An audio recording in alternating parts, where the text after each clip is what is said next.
As the law closes in on protesters, the Tonight programme investigates direct action. Should it be stopped?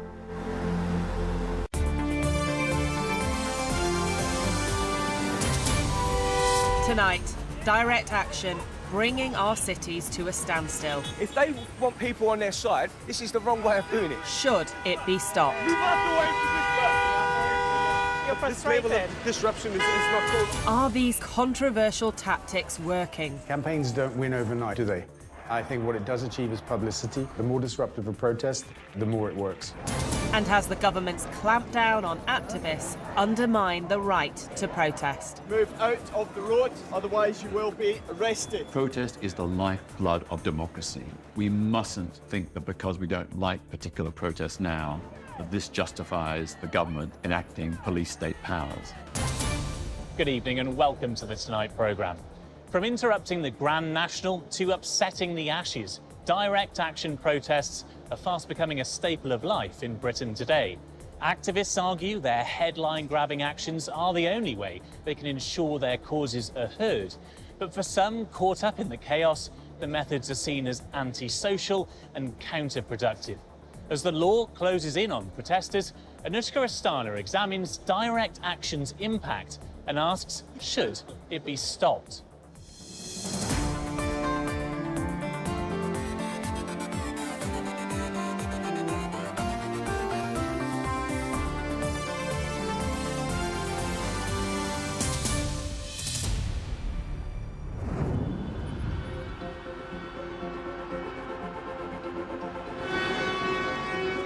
It's 7:30 a.m. in West London, and the morning commute is in full swing.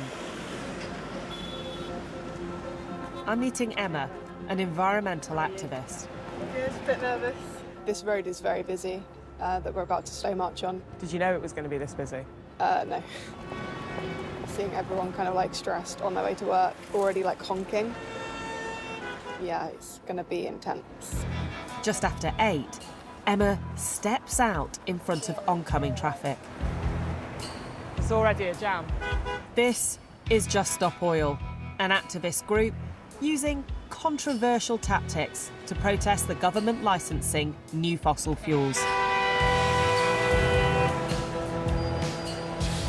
Bus driver just told them to go and get a proper job. You can feel the aggression almost as soon as they start doing this.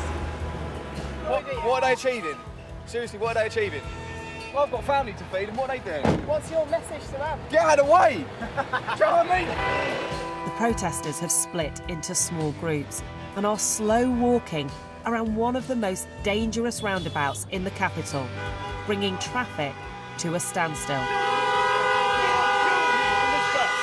out the way for this bus right now, man. There are children in this bus. Move out the way for this bus. We're going to move out the way. We just need... Come on, go. Yeah. Why did you just push them out of the way? What made you so angry? Because I'm a father and that silver van was filled with children. But I also get what they're doing. So you agree with them? They've got a point, you're but this level of frustrated. disruption is not cool. Like, we've got to get the tissues filled with people, get them to work. Kudos to them for trying. I'm sorry I pushed them, but I felt sorry for the kids. Hello, is that police? There are some protesters blocking the road and they need to be removed, please. This type of protest is known as a direct action, and these scenes are just a snapshot of the impact it is having on public life. Go do something useful. Emma believes these methods are their only choice. A lot of people are shouting a lot of nasty things at you. How's that making you feel? Obviously it is like really upsetting that people are getting this angry, but we're here for the right reasons, and if the government was doing its job properly, we wouldn't have to be here. It's the only moral thing to do at the moment. From slow walking and road blockades to interrupting major sporting events, direct action is the use of protest methods that are deliberately disruptive, which activists hope will hit the headlines and help force political and social change. This is literally the only way to get the government to care. Groups including Just Stop Oil and Animal Rising This is a death sentence for you and all of your generation. say this is the only way they can get their message across.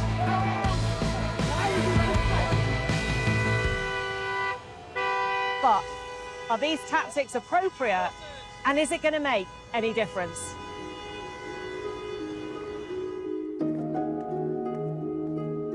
Emma de Sorum is a 22-year-old history graduate from Dorset. She has long felt drawn to environmental causes. I started reading about the climate crisis, and that's when I was putting books down and being like, why isn't everybody running around screaming, doing something about this? And it gave me that sense of just, I guess, existential dread. A fear for her future and that of her family propelled Emma into activism. She volunteers at a monthly recycling and repair workshop with her mum. I am petrified, I am scared. In about 50 years' time, we're going to have at least 1.2 billion people who are going to lose their homes and lose what they love because of the climate crisis and because of fossil fuels. Do I think about my younger siblings? Yeah, all the time. But doing direct action is a massive antidote to that anxiety, to that terror. Just Stop Oil became a release for Emma and a natural step she felt for channeling her concerns. Just Stop Oil, I found a lot of hope and community, and even if it is too late, at least I know that I'm putting my body where my morals and where the science is. Emma is not alone in her fears for the planet. Some senior political figures have been ringing the alarm bell for years and say not enough progress has been made. We were leading the world at COP26 in Glasgow, where we set the highest standards in the world. But once that was over, instead of moving fast towards delivery of those targets, we stalled. And we didn't go for all the renewables. We didn't move fast enough. Indeed, we hardly moved at all in some areas. Lord Deben, a former Conservative Environment Secretary, led the Climate Change Committee for over a decade before stepping down this month. His last report in office stated that the UK government was falling behind on its climate targets. You said that all of us should make a nuisance of ourselves. There are groups like Just Stop Oil who are annoying the public. What do you think of their tactics? Well, I'm not in favour of their tactics. I think they're counterproductive. I don't think that works. The only way that we will get done what we need to get done is to get politicians to change the law. And that's where you have to put the real pressure. That's why I want people to see their members of parliament. I want them to go on seeing them. I want them to make it impossible for a member of parliament to ignore this as the central issue. Militant ladies were willing to go to jail in order to secure the vote. Direct action is nothing new. From the suffragettes to the anti-apartheid movement, activists have long used disruption to try to achieve societal change. Whilst there have been some successes along the way, the methods used haven't always been popular.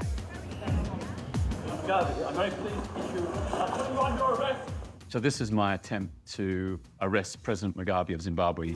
I'm putting you under arrest on charges of torture. And as you can see, I got very close to him, but was quite badly beaten and eventually knocked unconscious. Peter Tatchell is a human rights campaigner. He has repeatedly used direct action to raise awareness of causes he cares about. This was the Equality Now March in 1992. We were blocked by the police and not allowed to continue. So we sat down in the roadway and were arrested. Luke tells us they remembered Dr. Carey supports discrimination against lesbian and gay people. Peter says he has been involved in more than 3,000 direct action protests and has been arrested over 100 times. His methods have upset some people. I never set out to cause disruption or inconvenience to members of the public. I want them on side. But if, in order to challenge the rich and powerful, I have to create a bit of confrontation and disruption, then so be it.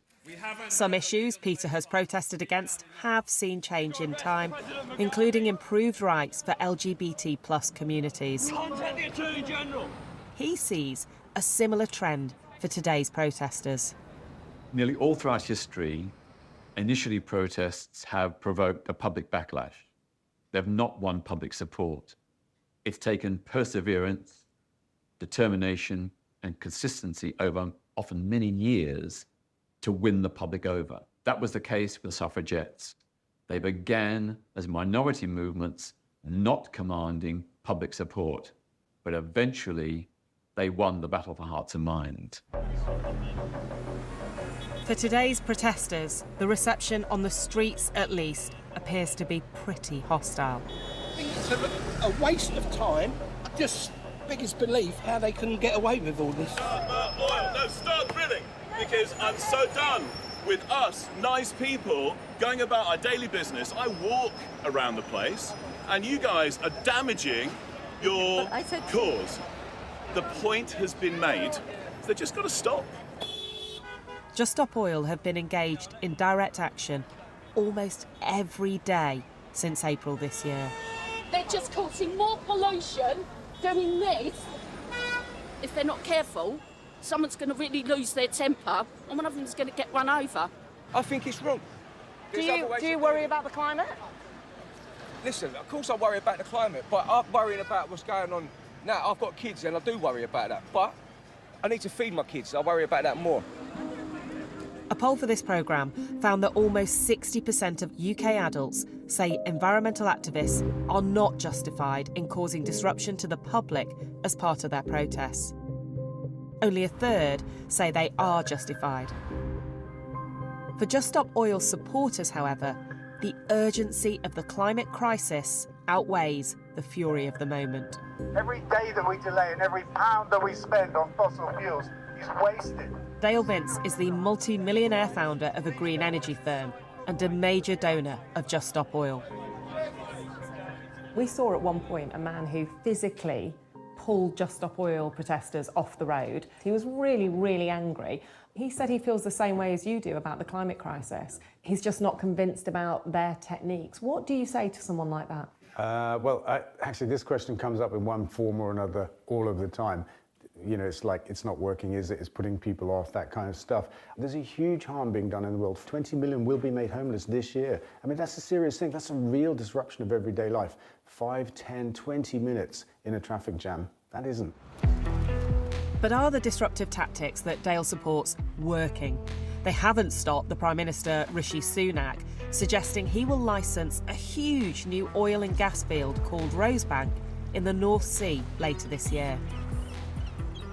But I just want to push on this point just slightly, which is, what is the point of direct protest if it isn't stopping politicians making decisions like that? Campaigns don't win overnight, do they? I think what it does achieve is publicity. The more disruptive a protest, the more it works. You can't sit quietly by the side of the road and wave a placard or something. You can, but you won't have an impact. Disruption makes news, and news gives us the route to talk about the issue. But could the days of direct action be numbered? The police are now arriving, but this has been going on for 45 minutes and it has caused huge disruption. In London, this Just Stop Oil slow walk is about to reach a dead end. As we have witnessed over the course of multiple protests, the police can force activists off the road with what is called a Section 12 order. For everyone involved in this protest today, you must move out of the road, otherwise you will be arrested. As protesters come up with new tactics, the government, it seems, has tried to shut them down. This year, they introduced a new Public Order Act to make it a criminal offence to lock on to an object or another person. Then they lowered the threshold for what is considered serious disruption to target slow walking. It's extremely draconian measures to stop us literally walking in the road. It makes our protest shorter. However, we won't stop. We will find ways to continue, and we are prepared to break the law. Since April, there have been 271 arrests made in connection with slow marches, and Section 12 orders have been issued 420 times. It has some campaigners deeply concerned. Protest is the lifeblood of democracy.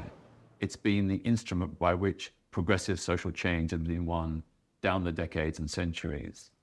We mustn't take the short-term view and think that because we don't like particular protests now, that this justifies the government enacting police state powers. For some, the problem with the new legislation is that it requires interpretation by the police, and they haven't always got that right. In May, the nation was awash with pomp and ceremony as millions celebrated the coronation of King Charles III. But not everyone was there to enjoy the occasion. Where that truck is now is where we parked our truck. As soon as we parked up and opened the back, they were surrounding us and detained us very quickly and arrested us a few minutes later. Graham Smith is Chief Executive of Republic, an anti-monarchy group, who had spent months before the coronation talking to the Met Police, agreeing how they would legally and peacefully protest. But as soon as they arrived, they were stopped in their tracks. There's that image of me sitting down, which is sort of down near the door there. I think I had 3 police officers surrounding me at one point. Completely disproportionate. I was pretty upset that this is all happening, not least because it's such a betrayal of trust, of all those assurances we'd had for 4 months. Graham and 5 others were accused of turning up equipped to lock on. The police said the straps they had on them to tie the placards together could be used to cause disruption. We had no motivation to disrupt this at all. It would have been a ludicrous thing for us to do, because our job is to persuade people out there that we are worth listening to. As the coronation went ahead, Graham was detained for 16 hours in police custody, an experience that he found traumatising. Later, the Met Police expressed regret, and a chief constable also came to Graham's house to apologise in person. This was a huge day for the Met. Do you think it's understandable that they overstepped the mark because of the pressure on them to get this right? Well, no, I mean, they should not buckle to pressure. And yes, it's a big moment for people who like the monarchy. It's a big moment for the monarchy. It's also a big moment for Republicans who want to protest against the monarchy. Democracy isn't just about voting. It's about also being able to protest peacefully. And where we did have a freedom and a right to protest, we now only have a freedom which is contingent on permission from police and government. And that is unacceptable in a democratic society. The Home Secretary denies such accusations and has strong words for activists engaging in direct action. Our laws have gone through the proper parliamentary process. We respect the right to protest. Last week I saw the video of the mother who was trying to take her child to hospital, and she was stopped from doing so by JSO slow marchers. Baby, move! Now! Now! Move! That's baby in that car! I'm going to hospital now! Move! I was enraged when I saw that. They've lost their humanity. I was so angry by the lack of sensitivity. That just demonstrates the extremist tendencies of JSO and their lack of compassion for the British people. Despite the tough talk, the public, it seems, remain unconvinced by efforts to contain recent protests. A poll for this programme revealed that more than half of all UK adults believe the government is doing too little to limit disruption caused by Just Stop Oil. That's why we've taken steps to introduce these new powers. That's why the police are now responding more quickly. But listen, I'm going to be unrelenting in always pushing for the police to act more quickly, act more robustly, and stand on the side of the British people so that these militants don't get away with it. But actually, while people are unsure about Just Stop Oil's tactics, polling suggests slightly more support their cause than oppose it. So how does she respond to the Climate Change Committee's report criticising government inaction on the environment? It says there's a lack of urgency. It says that you've lost your leadership in the world? I'm very proud of this Conservative government's track record on the environment. My personal view is I don't think we should be pursuing climate policies to the detriment of people's bank balances, and that economic growth must be the primary objective for our country. That's how we create jobs, prosperity and ultimately security. Cut the ties to fossil fuel! Cut the ties to fossil fuel! With the law clamping down on direct action, activists are trying other methods to make themselves heard and to shift the dial on climate change. Cut the ties to fossil fuel! Extinction Rebellion, an environmental group well known for civil disobedience, is now focusing its direct actions on specific targets. They're in the business of fossil fuels. We've decorated their building for them in some fake oil. It is cleanable, and a couple of our colleagues have been arrested here today. We've done a bit of damage here that symbolises just a fraction of the damage that they're doing to our planet.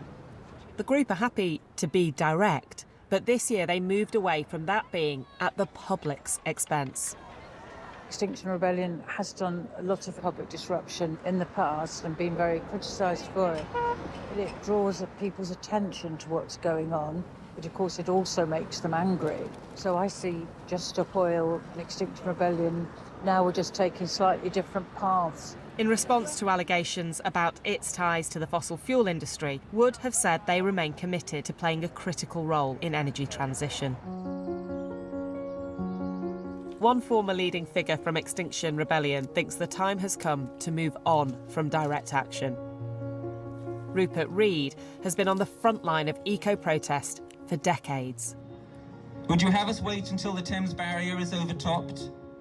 Till the Palace of Westminster is flooded out? Can you honestly tell me I should have waited even longer than I did before finally undertaking non-violent direct action myself? He's tried every avenue and says the situation is beyond critical. Look at the summer last year, 40 degrees centigrade in the UK. That really has woken a lot of people up. We've got our oceans out of control, way hotter than they've ever been. We need to ramp up drastically what we are doing in order to bequeath a properly habitable planet to our children and grandchildren. Rupert has an ambitious plan. But climate action is everybody's issue. I'm attending the launch of his new venture, the Climate Majority Project. The goal of the Climate Majority Project is to provide a place for people who share this awareness. The aim is to build a coalition of voices across society that will put pressure on those in positions of power. We are doing this knowingly. We're here for the many who are not Just Stop Oil, but who agree passionately with the cause. It's not possible to leave it to the activists. We've got to step up and take responsibility in our millions. When millions of people are determinedly taking action through their workplaces, in their professions, in their neighbourhoods, along with others, that will be something which the media and the political class cannot ignore. But can this moderate call to arms truly ignite what they see as real change? I couldn't help but notice that the room wasn't exactly packed full of journalists.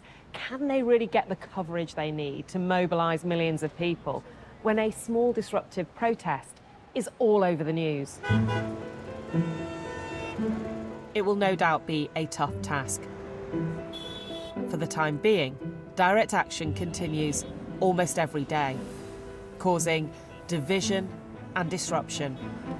The Met Police say that since April, the protests have cost them £7.7 million. Future for them is looking pretty rubbish.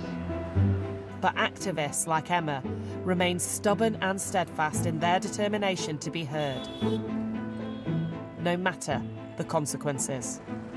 We are talking about like life or death here. It's not about like the economy or the environment. It's like literally extinction or survival.